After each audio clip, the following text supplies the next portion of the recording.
assunto que a gente tem de nossa apostila é dilatação. A gente tem dilatação linear, a gente tem dilatação superficial e a gente tem dilatação volumétrica. A linear, geralmente a gente considera, por exemplo, um fio. O comprimento dele é muito maior do que a superfície lateral dele. Então, toda vez que a gente aquece algum material, ele tende a aumentar de tamanho. Então, por exemplo, a gente considera no fio que tem o tamanho inicial L0, se a gente aquecer ele a uma temperatura θ, ele vai com o comprimento L. Então, a gente tem um ΔL, ou seja, a variação de comprimento dele é o comprimento final menos o comprimento inicial. E a gente tem a variação da temperatura, a temperatura final menos a inicial. Então, como que a gente calcula a variação de comprimento que o corpo sofreu? A variação de comprimento é o comprimento inicial vezes o coeficiente de dilatação linear, que é o alfa, vezes a variação da temperatura.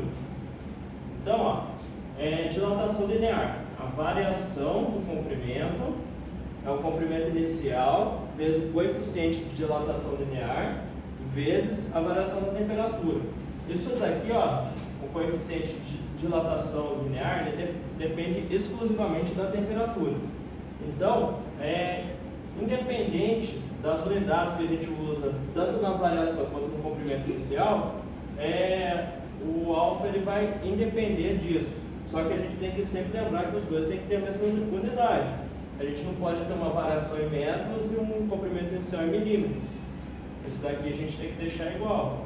Mas o alfa independe da unidade de comprimento. Então, a gente tem um gráfico aqui, ó, vamos supor que a gente tem uma barra, tem 100 centímetros. Então, a gente tem a variação do comprimento da barra no decorrer de que a gente aumenta a temperatura. Então, ela vai aumentando, quando a gente tem 500 graus, a barra variou 15 milímetros. Então, para a gente calcular quanto que vale o coeficiente de dilatação dela, a gente primeiro precisa transformar a variação para centímetros ou o comprimento inicial para milímetros. Então, a gente tem a variação 500 vezes o comprimento inicial, que era 100 centímetros, é 1000 milímetros, vezes o alfa, vezes a temperatura. Então, a gente tem que alfa é igual a 3 vezes 10 a menos 5 graus Celsius a menos 1. Então, tá vendo? A unidade dele só depende da temperatura. Então, a temperatura pode ser em Kelvin, ou em Fahrenheit, ou em Celsius. E o alfa vai depender da unidade de temperatura. E a gente tem a dilatação superficial. Imagina uma chapa de ferro, se a gente aquecer ela, a superfície dela vai aumentar de tamanho. Então, a variação da área é a área inicial vezes um beta, que é o coeficiente de dilatação superficial, vezes a variação da temperatura. A gente pode falar que beta é 2 vezes alfa. E a gente tem a dilatação volumétrica, quando a gente tem a variação do volume de algum objeto. Então, a variação do volume é igual ao volume inicial vezes gama vezes a variação da temperatura. A gente pode dizer que gama é igual a 3 alfas. Então, a gente tem essa relação. Alfa sobre 1 é igual a beta sobre 2, que é igual a gama sobre 3. Então, gama é 3 vezes alfa e beta é 2 vezes alfa.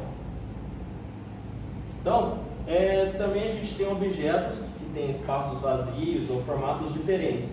Se, por exemplo, a gente tiver uma chapa com um buraco, um círculo aqui no meio, a variação da área que ela vai sofrer, o círculo no meio também vai variar a área dele. E quando a gente tem corpos com formatos diferentes, ou seja, se a gente comparar um cilindro com uma esfera, com um cubo, ou um cubo maciço com uma esfera oca, se eles tiverem o mesmo material, o mesmo volume e sofrerem a mesma variação de temperatura, eles vão ter a mesma variação de volume. E por último, a gente tem essas lâminas bimetálicas. Pode parecer complexo o desenho, né? Mas isso daqui a gente tem cafeteira, tem fogão. O que acontece? A gente tem uma alimentação, ela vai fornecendo energia elétrica. Isso daqui é uma resistência, a resistência vai esquentando. Então, conforme a resistência vai esquentando, a gente vai tendo um aumento de temperatura no eletrodoméstico em questão. Então, isso daqui, ó, essa barra metálica aqui, ela é formada por dois metais, como é que fala? Fundidos um no outro. Então, isso daqui, ó, ela é desse jeito. Então, conforme vai aumentando a temperatura, a gente tem uma dilatação térmica. Como são metais diferentes, um vai dilatar mais do que o outro. O que vai acontecer? A barra ela vai entortar. Então, esse contato que a gente tem de alimentação, ele vai se perder, porque a barra vai fazer isso daqui, ó. Então, quando chega numa determinada temperatura, o objeto desliga. Por quê? A gente tem uma dilatação térmica que faz perder o contato de alimentação, daí para de aquecer a resistência. Tudo bem?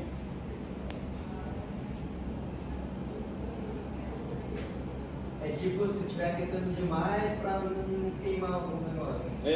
Ela vai chegar numa temperatura que a barra ela vai se encurvar, porque como as duas estão fundidas uma na outra e um tem um coeficiente de dilatação maior do que a outra, ela vai fazer isso daqui, ó. Daí vai curvar, isso daqui vai perder o contato, aí perde a alimentação.